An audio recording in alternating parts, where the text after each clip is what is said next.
자, 오늘 우리가 함께 읽은 말씀은 사사기 말씀입니다. 사사 시대는 어떤 시대인가요? 이스라엘 백성들이 애굽에서 출애굽을 했습니다. 그리고 광야를 지나고 나서 이제 드디어 가나안 땅을 들어갑니다. 들어가서 여러 정복 전쟁을 거치고 난 다음에 이제 그 다음에 시대가 바로 사사 시대입니다.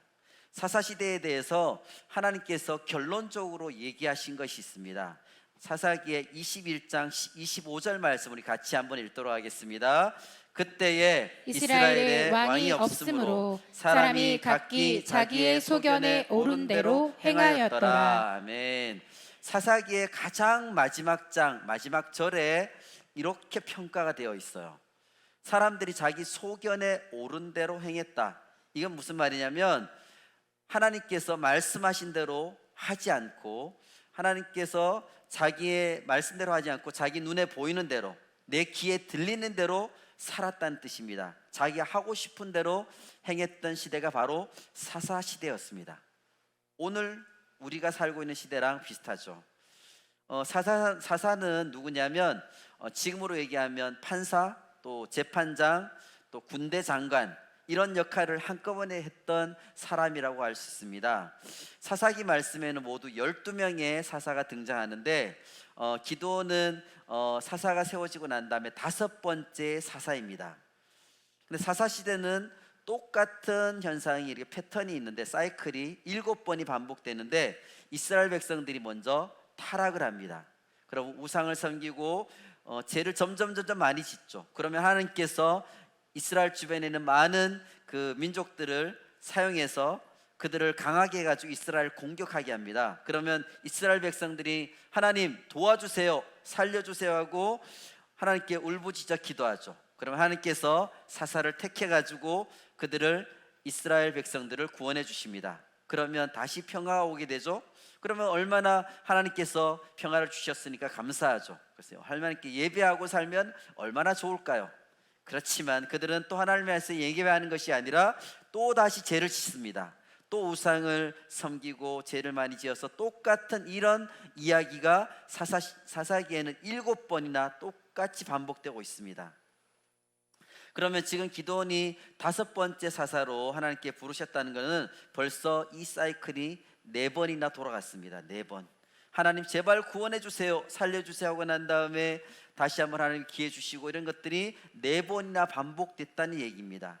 그리고 이제 5번째로 하나님께 죄를 짓고 우상을 섬기고 있는 그 모습 앞에 하나님께서 미디안 족속을 사용해서 그들을 공격하게 합니다. 그래서 하나님께서 이스라엘 백성들이 살려주세요 했더니 그때 이제 드디어 기드온 사사를 세웠습니다. 여기 계신 우리 장년 공동체 부모님들은 양육할 때에 똑같은 행동을 여러분들의 자녀가 반복해서 잘못하고 실수하면 혹시 몇 번까지 용서를 해주시나요? 대한민국 엄마들이 가장 선호하는 숫자가 뭔지 아세요? 네, 3. 우와, 어떻게 아세요? 3. 네, 엄마가 셀 거야. 하나, 둘, 넷, 셋. 그 다음에 이제 엄마가 행동을 하죠. 또 한 번 봐줬어, 2번 봐줬어, 너 3번째 안 봐줄 거야 하고 얘기하죠. 근데 이스라엘 백성들이 지금 몇 번째 잘못했냐면 4번이나 지금 잘못했어요. 그리고 드디어 또 똑같은 잘못을 5번째 하고 있습니다. 하나님은 우리의 엄마가 아니라는 것에 우리가 감사해야 되겠죠. 하나님이 이렇게 우리가 3번 이상 했는데도 여전히 이스라엘 백성들을 사랑하셔서 그들을 위해서 이 사사 기드온을 준비해 주셨습니다. 이 기드온은 하나님께서 어떤 조건이 되어서 아니면 뽑을만 해가지고 사사로 세운 것을 아닌 것을 우리가 말씀을 통해 알 수 있습니다. 하나님의 어떤 주권적인 은혜로 세우셨습니다. 11절 말씀을 같이 읽겠습니다. 여호와의 사자가 아비에세 사람 요아스에게 속한 오브라에 이르러 상수리 나무 아래에 앉으니라. 마침 요아스의 아들 기드온이 미디안 사람에게 알리지 아니하려 하여 밀을 포도주 틀에서 타작하더니. 말씀을 봤더니 기드온이 이제 요아스의 아들인데 그의 직업이 뭐냐면 그냥 농부입니다. 농사를 짓는 사람입니다. 기드온이 어떤 장면에서 지금 하나님께서 부르셨냐면 그가 포도주 틀에서 타작을 하고 있습니다. 그 당시 이스라엘 사람들이 사용했던 포도주틀을 우리 화면으로 한번 보도록 하겠습니다. 한번 보여주세요. 네, 이렇게 생겼습니다. 포도주틀. 유적으로 발견된 사진인데 여기에 포도를 여기다 그냥 포도를 따가지고 이 안에 넣습니다. 그리고 사람이 들어가서 막 포도를 밟으면 포도즙이 이 구멍에 있는 곳으로 해서 흘러가게 되죠. 그래서 그것을 모으게 되는 것이 이 포도주 틀입니다. 땅을 파가지고 움푹하게 만들어서 했습니다. 근데 기드온이 여기서 지금 포도즙을 짜는 것이 아닙니다. 뭘 하고 있었냐면 타작을 하고 있다고 있습니다. 타작은 아주 넓은 공간이 필요하죠. 타작마당 그림을 보여주시겠습니까? 타작마당 그림. 네, 이것이 타작하는 모습입니다. 타작은 아주 넓은 공간에서 하게 됩니다. 왜냐하면 이 타작하고 여기서는 막대기를 가지고 이렇게 두드려야 되죠. 그리고 먼지가 막 나게 됩니다. 바닥에 곡식을 깔아놓고 나서 그것을 긴 막대기나 차를 가지고 도리깨질하는 거죠. 그래서 넓은 마당에서 널찍한 공간에서 해야 됩니다. 그런데 왜 이 포도주 틀에서 이 타작을 하고 있을까요? 왜 그랬냐면 미디안 사람들에게 들키지 않으려고 그것에 몰래 들어갔습니다. 두려운 마음이 있었습니다. 내가 좁은 포도주 틀에 들어가서 숨어서 타작을 하면 되겠지. 타작은 해서 내가 먹고 살아야 되니까. 그런데 미디안 백성들이 너무 두렵습니다. 무섭습니다. 그래서 소심한 마음이 들었습니다. 미디안이 쳐들어오면 모든 것을 뺏어가니까 아무것도 남겨놓지 않으니까 빼앗기고 싶지 않았습니다. 그래서 포도주처는 땅 속에 들어가 있으니까 여기서 내가 몰래 타작하면 보이지 않을 거야. 그래서 소심한 마음, 겁이 많았던 두려운 마음이 바로 있었던 사람이 바로 누구냐면 기드온입니다. 우리가 알고 있는 기드온은 어떤 사람이냐면 기드온과 300용사 알고 있죠? 엄청난 장군으로 우리가 생각이 들지요. 이스라엘을 구해냈던 위대한 사사. 근데 하나님께서 기드온을 불렀을 때의 모습은 진짜 아무것도 아닙니다. 아무것도 아니고 너무나 보통 사람들보다도 훨씬 더 소심한 모습이 기드온의 모습입니다. 그런데 왜 하나님께서는 이렇게 기드온을 불렀을까요? 12절 말씀을 같이 읽겠습니다. 여호와의 사자가 기드온에게 나타나 이르되 큰 용사여 여호와께서 너와 함께 계시도다. 아멘. 네. 이제 3월이 됐죠. 우리가 새로운 학년, 새로운 학기가 시작됐습니다. 우리 지난 주간에는 우리 새 학기를 우리가 말씀과 기도로 준비하자고 하면서 새 학기 준비 기도회를 같이 했습니다. 새 학기를 준비할 때는 언제나 우리 마음속에 설렘도 있지만 두려운 마음도 있죠. 두려움, 근심, 걱정 이런 것들을 하나님 앞에 내려놓고 우리 새로운 학년을 시작합시다 하고 기도했습니다. 그리고 나서 이제 지난주에 우리가 개학을 하고 또 대학교는 개강을 했죠. 새로운 반에서 새로운 친구들을 만나고 새로운 선생님들을 만났습니다. 처음 만나는 자리니까 너무나 어색합니다. 새로운 환경에 적응하려니 너무 쉽지 않습니다. 처음 보는 아이들한테 내가 어떻게 얘기를 꺼내야 될까 눈치 보고 또 선생님 눈치도 봅니다. 소심해지게 되죠. 새 학기를 준비하면서 하나님께 내가 기도하고 뜨거운 마음으로 학교에 갔는데 막상 가서 내가 열심히 전도를 해야지, 영혼을 구해야지, 학교에서 내가 기도 모임 만들어야지 하고 갔는데 막상 현실에 부딪혀 보니까 기드온과 같이 두려운 마음, 연약한 마음이 우리 속에 있습니다. 이스라엘 백성들은 하나님께서 그들을 애굽 땅에서 부르셨고 아무것도 없는 광야 가운데서 그들을 40년 동안 먹이시고 입히시고 살게 하셨던 것을 알고 있습니다. 그리고 가나안 땅에서 수없이 많은 정복 전쟁을 승리해가지고 그 땅을 차지하게 된 것을 알고 있습니다. 하나님께서 우리 민족을 이렇게 사랑하셨구나, 우리 민족 가운데 역사하시는구나, 우리 민족을 붙들어 주시는구나 하는 것을 그들은 분명히 경험해서 알고 있습니다. 그런데 지금 그들의 모습이 어떠합니까? 하나님을 신뢰하지 못하고 있습니다. 계속해서 마치 하나님이 어떤 분인지 전혀 모르는 사람들처럼 자기 소견에 오른 대로 행하고 있습니다. 그렇게 살아가고 있는 똑같은 잘못을 5번째 짓고 있는 그들이 미디안 백성의 공격을 받고 있습니다. 그래서 이스라엘 백성들이 살려주세요, 제발 도와주세요 하고 하나님께 부르짖고 있습니다. 하나님께서 정말 그들을 미디안 백성으로부터 능히 구원할 수 있는 분인데 기드온조차도 아무것도 할 수 없다는 듯이 그냥 그 좁은 공간에 숨어서 들키면 안 되는데 이러면서 있었던 것이 바로 기드온의 모습입니다. 기드온의 그런 소심한 모습에 하나님께서 뭐라고 얘기하셨을까요? 바로 말씀에서 하나님의 사자가 하신 말씀이 큰 용사여 라고 얘기했습니다. 큰 용사여, 지금 기드온의 모습이랑 어울립니까? 몰래 숨어서 지금 타작하고 있는 기드온한테 하나님께서 나타나셔서 큰 용사여라고 얘기하고 있습니다. 두려움에 떨고 있는 기드온한테 큰 용사여라고 하나님께서는 부르고 계십니다. 그 이야기를 듣고 나서 기드온이 뭐라고 얘기했느냐? 우리 집은 아무것도 없는, 볼품 없는 집입니다. 우리 집안에 내세울 만한 것이 아무도 없습니다. 그런데 왜 지금 나에게 하나님 왜 큰 용사여라고 나를 부르십니까? 하고 말하고 있습니다. 15절 말씀을 같이 읽겠습니다. 그러나 기드온이 그에게 대답하되 오 주여 내가 무엇으로 이스라엘을 구원하리이까? 보소서 나의 집은 므낫세 중에 극히 약하고 나는 내 아버지 집에서 가장 작은 자니이다 하니. 기드온이 대답하는데 자기는 므낫세 지파 중에서도 가장 작은 집이라고 얘기했습니다. 요즘 버전으로 얘기한다면 흙수저라 할 수 있죠, 그렇죠? 아무것도 없는, 아무것도 없고 기댈 것도 없고 보일 것도 없고 나타낼 것도 없는 그런 흙수저가 바로 기드온입니다. 근데 그 기드온한테 하나님께서 나타나셔서 큰 용사여라고 말씀해 주셨습니다. 기드온이 잘해서 그랬을까요? 잘한 거, 지금까지 기드온이 한 거 아무것도 없어요. 하나님 그냥 부르셨습니다. 혹시 여러분들 가운데 내가 하나님 앞에 정말 나 같은 사람을 하나님께서 사용해 주실까? 나에게도 하나님께서 비전과 사명을 이루도록 해 주실까? 내가 친구들을 만나면 친구들을 전도하는 도구로 내가 과연 사용되어질 수 있을까? 이런 생각들이 여러분들 순간순간 우리 머릿속을 스쳐 지나갈 때가 있습니다. 계속해서 우리는 과연 내가 할 수 있을까? 이렇게 의심합니다. 그런 모습이 바로 기드온 속에 있는 모습이 바로 우리 속에 있는 모습입니다. 하나님께서 기드온을 선택한 이유가 무엇일까요? 기드온을 선택한 이유가 조건이 없습니다. 아무것도 내세울 사람이 것이 없는 사람이 바로 기드온입니다. 하나도 잘난 것이 없고 두려움과 소심쟁이의 모습이 바로 기드온입니다.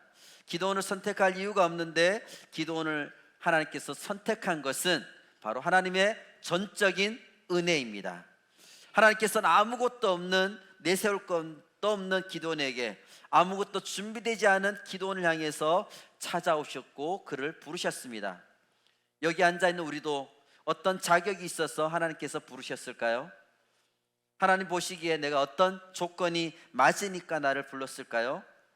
하나님, 아니면 내가 이 정도는 내가 했으니까 하나님께서 나를 불러주지 않으셨을까요?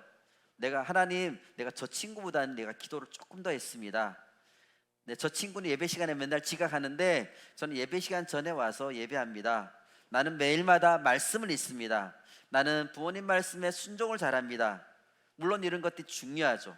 그러나 이것 때문에 하나님께서 우리를 부르신 것은 아닙니다. 우리는 하나님 쓰시기에 제대로 준비되어 있지 않습니다. 부족합니다. 기드온처럼 너무나 부족한 사람이 바로 우리들입니다. 그런 사람이지만 하나님께서 우리를 부르셔서 이 자리에 있게 하십니다. 바로 그것이 하나님의 은혜입니다. 아무것도 준비되지 못했고 정말 그런 자격도 조건도 없는 하나님이 우리를 불러주셨습니다. 하나님께서 우리를 거룩한 백성으로 부르셨습니다. 하나님의 자녀 삼아 주셨습니다. 왕같은 제사장으로 우리를 삼아 주셨습니다. 그런 하나님의 은혜가 있기 때문에 오늘 우리가 이 자리에 있게 된 것입니다. 지금 기드온은 너무나 무서워서 숨어 있습니다. 소심하고 요즘 말로 정말 새가슴으로 아무것도 내놓을 것 없는 그런 흙수저 같은 모습이 바로 기드온입니다. 그런 기드온 하나님께서 부르셔서 하나님의 큰 용사라고 외쳐주십니다. 그런데 기드온이 또 그것에 대해서 무엇이라고 대답을 했을까요? 17절 18절 말씀을 같이 읽겠습니다. 기드온이 그에게 대답하되 만일 내가 주께 은혜를 얻었사오면 나와 말씀하신 이가 주 되시는 표징을 내게 보이소서. 내가 예물을 가지고 다시 주께로 와서 그것을 주 앞에 드리기까지 이곳을 떠나지 마시기를 원하나이다 하니 그가 이르되 내가 너 돌아올 때까지 머무르리라 하니라. 아멘. 기도는 하나님의 큰 용사가 바로 되지는 않았습니다. 하나님께서 나를 부르셨다 그러면 나에게 기적이 일어나게 해달라고 얘기했습니다. 주님의 은혜가 나에게 있다면 표적을 나에게 보여주세요. 기도원이 하나님께 또 요구합니다. 자기의 양털만 이슬로 젖게 해주시고 주변은 젖지 않게 해주세요. 또 그 다음에 반대로 하나님 양털만 마르게 해주시고 주변은 다 젖게 해주세요. 하나님 이렇게 나한테 기적을 보여주지 않으면 나는 못합니다. 하나님 증거 없으면 나 못합니다. 이렇게 의심이 가득한 모습이 바로 기도원이었습니다. 하나님의 부르심 앞에 기도원은 바로 네 하나님 이렇게 대답하지 않았습니다. 나는 아닙니다. 왜 자꾸 나보고 하라 그러세요? 하나님 기적을 보여주면 할게요. 이렇게 하면서 계속 핑계대고 의심하고 계속해서 하나님 저 잘못 본 거 아닙니까? 제가 왜 이걸 해야 될까요? 저는 아무것도 아닙니다. 이렇게 계속해서 얘기하는 것이 바로 기도원입니다. 그런 기도원에게 하나님께서 큰 용사여 여호와께서 너와 함께 계심을 알라고 얘기했습니다. 여호와께서 너와 함께 하시기 때문에 너는 큰 용사다 라고 말씀하십니다. 이제 새로운 학년이 시작됐습니다. 우리가 들뜬 마음, 가슴 벅찬 마음으로 큰 용사라는 말을 듣고 학교에 가야 되는데 학교 상황이 어떨까요? 그 학교 현장이 절대로 만만하지가 않죠. 나보다 가만히 보니까 나보다 공부 잘하는 친구가 있어요. 나보다 키도 큰 친구가 있어요. 저 친구는 나보다 힘이 더 센데 나보다 저 친구가 더 재능이 더 많은 것 같아.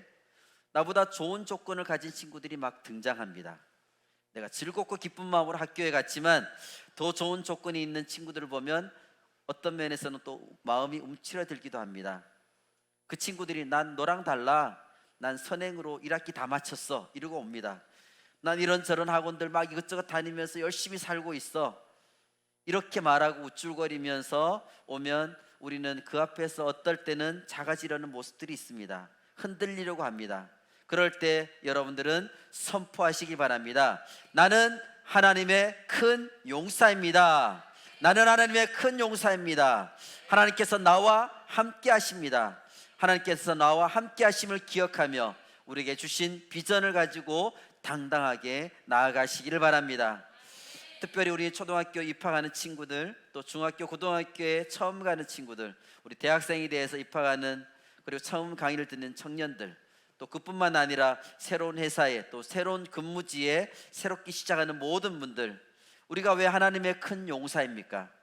하나님이 우리를 부르셨고 하나님이 우리를 택했기 때문입니다. 우리의 조건 아무것도 없습니다. 우리의 자격 아무것도 없습니다. 하나님께서 여러분들을 부르셨기 때문에 우리는 큰 용사라고 할 수가 있습니다. 내가 무엇을 해서가 아님을 기억하시기 바랍니다. 하나님의 부르심 앞에서 그리고 하나님의 선포 앞에서 우리 모두 아멘으로 화답하시기를 원합니다. 네, 하나님 제가 하나님의 말씀을 기억합니다. 그리고 내가 이제 하나님의 말씀을 기억하고 나도 똑같이 선포하고 외치겠습니다. 나는 큰 용사입니다. 우리가 그렇게 외쳤을 때에 우리는 하나님의 큰 용사가 될 수가 있습니다. 겨울을 지나면서 청소년 연합수련회부터 시작해서 청년수련회 그리고 영유아 어린이 겨울수련회까지 우리가 열심히 기도하고 말씀 듣고 또 때로는 우리 마을을 돌아다니면서 전도도 열심히 했습니다. 하나님을 만나고 하나님의 말씀을 품고 담대한 마음을 가지고 이제 학교로 출동합니다. 내가 학교에 가서 담대한 하나님의 말씀을 선포하기 위해서 열심히 기도하겠습니다. 그런데 우리 안에서 기도하는 것이 말씀을 선포하는 것이 습관이 되질 않습니다. 몇 번 시도하다가 멈춰버립니다. 우리 새해가 시작되고 나서 2달이 지났죠.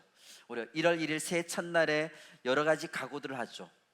올해는 내가 꼭 운동을 해야 되겠다 하고 결정했는데 과연 지금 몇 번 하셨나요? 한 5번 정도 했으면 그래도 많이 하신 것 같아요. 운동을 우리가 계속 하겠다고 얘기했지만 계속해서 하는 것은 쉽지 않습니다. 그런데 우리가 운동을 하다가 멈추게 되면 우리한테 무슨 현상이 일어나죠?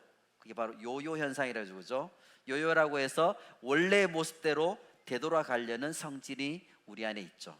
마찬가지로 우리가 하나님 말씀 듣겠습니다, 말씀 읽겠습니다, 기도하겠습니다, 이런 습관을 우리가 들으려고 열심히 좀 하다가, 그런데 우리 안에 요요 현상처럼 죄의 모습이 있어서 우리를 자꾸 거룩하지 않은 모습으로 돌아가게 하려고 하는 모습들이 우리 안에 있습니다. 그것 때문에 죄의 모습 때문에 우리는 자꾸 넘어지게 됩니다. 올해는 내가 자기 전에 꼭 기도하고 자야지 하고 결단을 많이 합니다. 그런데 자려고 하면 핸드폰이 막 나를 부르죠. 나도 모르게 내가 원치도 않았는데 갑자기 유튜브가 켜집니다. 나도 모르게 유튜브 영상을 보고 있습니다. 나도 모르게 나는 내 손이 기도하려고 손을 모으려고 하는데 갑자기 핸드폰이 유튜브 영상을 열어주죠. 우리는 이런 것이 우리가 거룩한 습관이 되어져 있지 않기 때문에 우리 안에 이런 습관들이 자꾸 틈타게 됩니다. 습관에 관한 좋은 말이 있습니다. 한번 띄워주시죠. 네, 처음에는 내가 습관을 만들지만 나중에는 습관이 나를 만든다. 우리가 습관을 들이기 위해서 열심히 노력하죠. 계속 내가 습관을 들여야겠다 하고 하다 보면 내가 습관이 되면 결국 그 습관이 나를 계속해서 이끌어 간다는 뜻입니다. 근데 습관이 되기까지는 우리가 습관을 계속 만들어 가야 됩니다. 우리가 거룩한 습관, 말씀 읽고 기도하고 하나님 앞에 나아가는 거룩한 습관을 만들려면 우리가 계속해서 하나님 앞에서 내가 한 번, 두 번 계속해서 실천하다가 포기하지 않고 또 습관이 들 때까지 계속 실천하시길 바랍니다.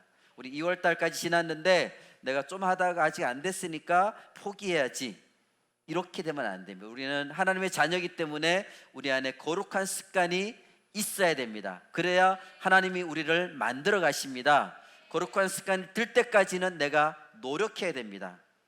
우리가 학교에 가서 교실에 가서 잘 되지 않아도 도전해야 됩니다. 교실에 들어갔을 때에, 또 친구들을 만났을 때에, 선생님 만났을 때 우리가 두렵고 떨린 마음이 있지만 당당하게 선포하시기를 원합니다. 나는 하나님이 부르신 하나님의 큰 용사다. 우리의 가슴이 새 가슴처럼 작아지는 그럴 때도 우리는 당당하게 선포하십시오. 내가 이것을 할 수 있을까? 내가 하나님 주신 비전을 이룰 수 있을까? 그때 우리는 모두는 선포해야 됩니다. 나는 하나님의 큰 용사이다. 믿고 선포하십시오. 우리가 거룩한 습관이 될 때까지 끊임없이 나는 하나님의 용사다라고 여러분들이 계속 선포하시기 바랍니다. 그렇게 계속해서 반복하다 보면 그것이 우리에게 거룩한 습관이 됩니다. 그래서 내가 다음부터는 선생님 앞에든지 또 친구들 앞에서든지 또 시험이 내 앞에 있더라도 어떤 상황에서도 우리는 담대히 선포할 수가 있습니다. 또한 여러분들을 위해서 나 혼자만 하는 것이 아니라는 것을 잊지 마세요. 기도하고 응원하는 많은 분들이 있습니다. 같이 기도해주고 응원해주는 우리 셀 가족과 셀 리더가 있습니다. 또 여러분들을 위해서 기도하고 힘주시는 부모님과 많은 베델 가족들이 있습니다.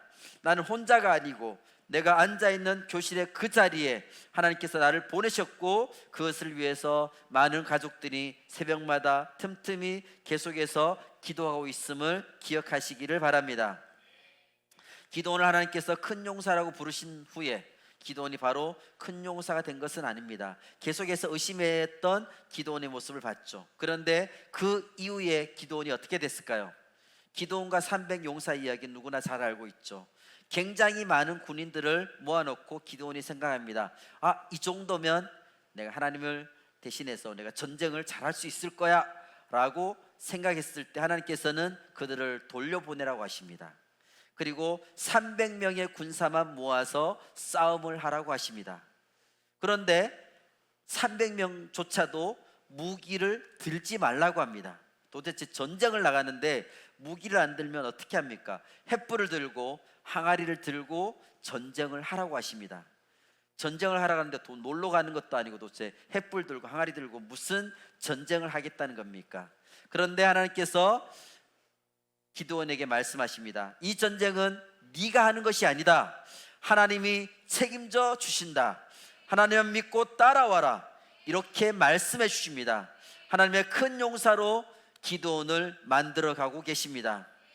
하나님께서 여러분들에게 하나님의 큰 용사라고 우리에게 말씀하시면, 하나님, 제가 정말 그렇게 되고 싶습니다.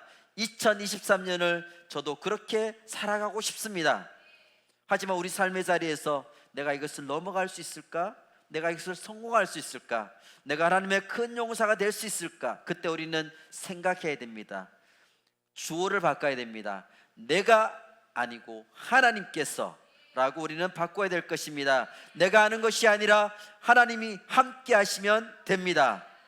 하나님이 나와 함께 하시면 어려움도 넘어갈 수가 있습니다. 하나님이 내가 있는 자리에 함께 하시면 성공할 수가 있습니다. 하나님의 손에 붙들린다면 우리 모두가 큰 용사가 됨을 기억하시기를 바랍니다. 그런데 왜 하나님께서 우리를 큰 용사로 부르셨을까요? 14절 말씀을 같이 읽겠습니다. 여호와께서 그를 향하여 이르시되 너는 가서 이 너의 힘으로 이스라엘을 미디안의 손에서 구원하라. 내가 너를 보내는 것이 아니냐 하시니라. 하나님께서 우리를 이렇게 큰 용사로 부르신 이유가 무엇입니까? 이스라엘을 미디안의 손에서 구원하라고 부르셨습니다.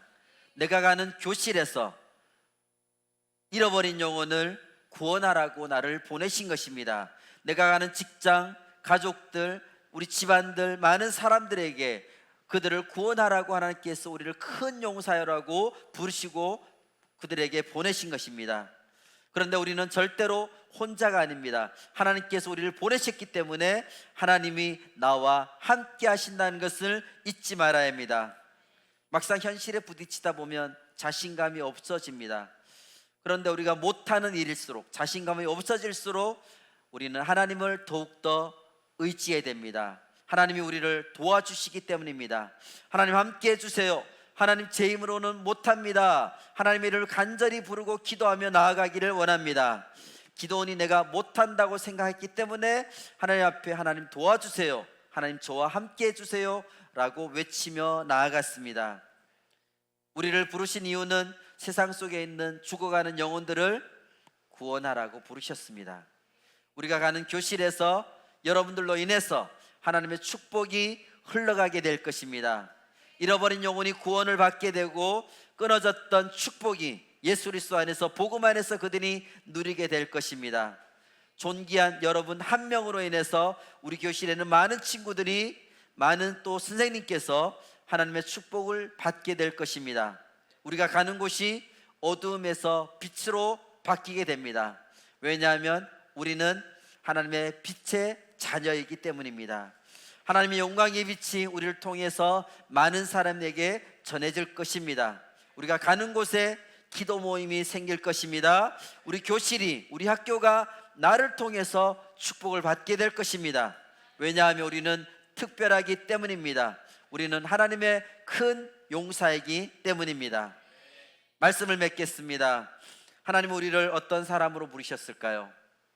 하나님의 자녀인 우리는 어떤 사람일까요? 같이 한번 읽겠습니다. 나는, 시작, 나는 존귀한 사람입니다. 나는 특별한 사람입니다. 나는 하나님의 큰 용사입니다. 아멘. 우리를 큰 용사로 불러주십니다. 그것은 하나님의 마음으로 영혼을 구원하라고 우리를 큰 용사로 불러주십니다. 마치 물이 바다 덮음같이 세상 모든 사람이 구원을 얻기까지 하나님께서는 우리를 사용하십니다. 기도원을 통해서 미디안을 이기고 이스라엘 백성들이 다시 한번 하나님을 예배하는 그 자리에 오기까지 하나님께서는 기도원을 사용해 주셨습니다. 우리도 세상 많은 사람들을 구원하기까지 큰 용사로 부르셔서 하나님께서 우리를 사용해 주십니다. 하나님의 그 부르심 앞에 우리는 순종하고 나아가면 됩니다. 순종하는 마음으로 하나님의 부르심 앞에 나아가기를 원합니다. 기도하는 마음으로 하나님의 큰 용사가 되기를 원합니다. 나를 부르신 그 자리에서 하나님의 큰 용사로 세워지기를 원합니다.